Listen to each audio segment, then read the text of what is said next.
22 जनवरी को अयोध्या के राम मंदिर में रामलला की प्राण प्रतिष्ठा पर भारत समेत दुनिया भर के देशों की निगाहें थीं। इस आयोजन को लेकर भारतीय मीडिया के अलावा विदेशी मीडिया ने भी रिपोर्ट्स प्रकाशित की है। प्राण प्रतिष्ठा कार्यक्रम के बाद पाकिस्तान के विदेश मंत्रालय ने कहा, चरमपंथियों की एक भीड़ ने 6 दिसंबर 1992 को सदियों पुरानी मस्जिद गिरा दी थी। ये निंदनीय है कि भारत की शीर्ष न्यायपालिका ने न सिर्फ इस निंदनीय कार्य के लिए जिम्मेदार लोगों को बरी कर दिया, बल्कि गिराई गई मस्जिद की जगह पर एक मंदिर बनाने की अनुमति दी। पाकिस्तान ने कहा, बीते 31 सालों के घटनाक्रम आज प्राण प्रतिष्ठा तक पहुंचे हैं। ये भारत में बढ़ते बहुसंख्यकवाद की ओर इशारा करते हैं। ये भारतीय मुसलमानों को राजनीतिक और सामाजिक तौर पर हाशिए पर डालने की कोशिशों को दिखाते हैं। पाकिस्तान के डॉन न्यूज़ की रिपोर्ट में लिखा है, भारत के पीएम मोदी ने उस मंदिर का उद्घाटन किया जो उनकी मजबूत हिंदू राष्ट्रवादी राजनीति की जीत का प्रतीक है। इस साल होने वाले चुनावों की ये एक अनौपचारिक शुरुआत है। डॉन न्यूज़ में लिखा है, पीएम मोदी ने जिस मंदिर में मूर्ति की प्राण प्रतिष्ठा की वो उस जमीन पर बना है जहां सदियों से खड़ी मस्जिद बाबरी को 1992 में उनकी पार्टी के सदस्यों के भड़काने पर हिंदू कट्टरपंथियों ने गिरा दिया था। मस्जिद को गिराए जाने के बाद दंगे भड़क उठे थे, जिसमें 2000 से ज्यादा लोग मारे गए थे। मारे जाने वालों में ज्यादातर मुसलमान थे। डॉन लिखता है कि इस घटना से भारत की सेकुलर छवि को झटका पहुंचा था। राम मंदिर का बनना पीएम मोदी की पार्टी के लिए ऐतिहासिक पल है। डॉन न्यूज़ ने पाकिस्तान के विदेश मंत्रालय के बयान को भी जगह दी है। बयान के मुताबिक ढाई गई मस्जिद के स्थान पर बना राम मंदिर भारत के लोकतंत्र पर लंबे समय तक धब्बे की तरह रहेगा।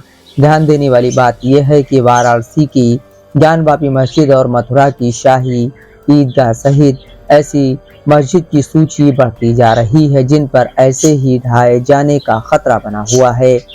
पाकिस्तान के अखबार ट्रिब्यून की रिपोर्ट में कहा गया है कि हिंदू समूहों, मोदी की बीजेपी और उसके सहयोगियों के लिए राम मंदिर का बनना हिंदू पुनर्जागरण का हिस्सा है। अयोध्या में मंदिर एक ऐसा मुद्दा रहा है जिसके चलते बीजेपी को सत्ता तक पहुंचने में मदद मिली। बीजेपी ने इस मंदिर को बनाकर अपना 35 साल पुराना वादा पूरा किया। इस रिपोर्ट में कहा गया है कि 2019 में जब सुप्रीम कोर्ट का फैसला आया तो इससे मुस्लिम संगठन खुश नहीं थे। कतर के मीडिया संस्थान अल जजीरा की रिपोर्ट में कहा गया है कि मंदिर के बनाए जाने से भारतीय मुसलमानों में भविष्य को लेकर खौफ है। इस रिपोर्ट में कहा गया है कि भारतीय चैनलों से ये बात नदारद दिखी कि यह मंदिर उस जगह पर बनाया गया है जहां कभी बाबरी मस्जिद हुआ करती थी और जिसे 1992 में हिंदू राष्ट्रवादियों ने गिरा दिया था। इस रिपोर्ट में लखनऊ की पत्रकार युसरा हुसैन के हवाले से लिखा गया है, अयोध्या के बाद इसका असर दूसरी विवादित जगहों जैसे काशी मथुरा में भी देखने को मिल सकता है। काशी मथुरा में प्रमुख मंदिरों के पास बनी मस्जिदों को लेकर हिंदू पक्ष का दावा है कि ये मंदिरों को तोड़कर बनाई गई थीं। रिपोर्ट के मुताबिक 20 करोड़ भारतीय मुसलमान जिस लोकतंत्र को अपना घर बताते हैं वो लोकतंत्र खासकर मोदी के 2014 में सत्ता संभालने के बाद से उनकी परवाह करता नहीं दिखता है। देश में बड़े धार्मिक ध्रुवीकरण से न सिर्फ मुसलमानों की सुरक्षा पर सवाल उठे हैं बल्कि इसका असर आगामी चुनावों में भी देखने को मिलेगा।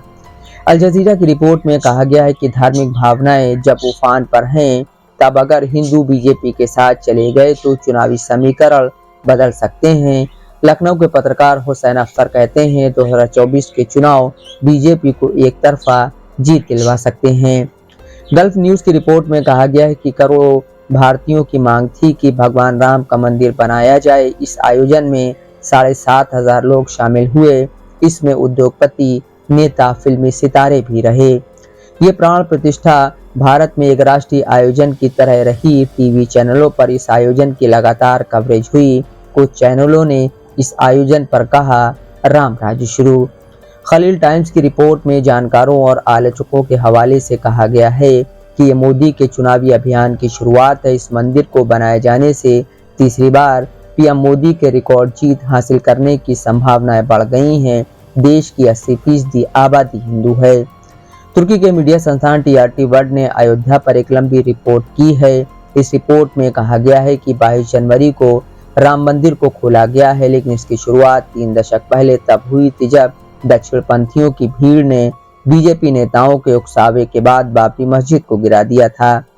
टीआरटी वर्ल्ड की रिपोर्ट में 6 दिसंबर 1992 को अयोध्या में क्या हुआ, इस पर विस्तार से बताया गया है। इसमें बाबरी को गिराए जाने से पहले कार सेवकों के किए गए अभ्यास और एक धक्का और दो जैसे नारों का भी जिक्र किया गया है।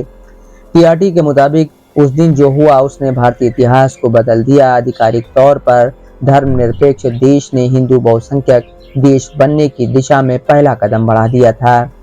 तुर्की के मीडिया संस्थान डेली सबा ने भी राम मंदिर पर रिपोर्ट की है। इस रिपोर्ट में कहा गया है कि 16वीं सदी की मस्जिद को जहां गिराया गया वहां बने मंदिर का भारत के हिंदू राष्ट्रवादी प्रधानमंत्री नरेंद्र मोदी ने उद्घाटन किया। रिपोर्ट में पीएम मोदी के राम मंदिर परिसर से दिए भाषण को भी जगह दी गई है। रिपोर्ट के मुताबिक मोदी की बीजेपी के लिए राम मंदिर एक ऐतिहासिक पल है जिसके पीछे दशकों का अभियान है।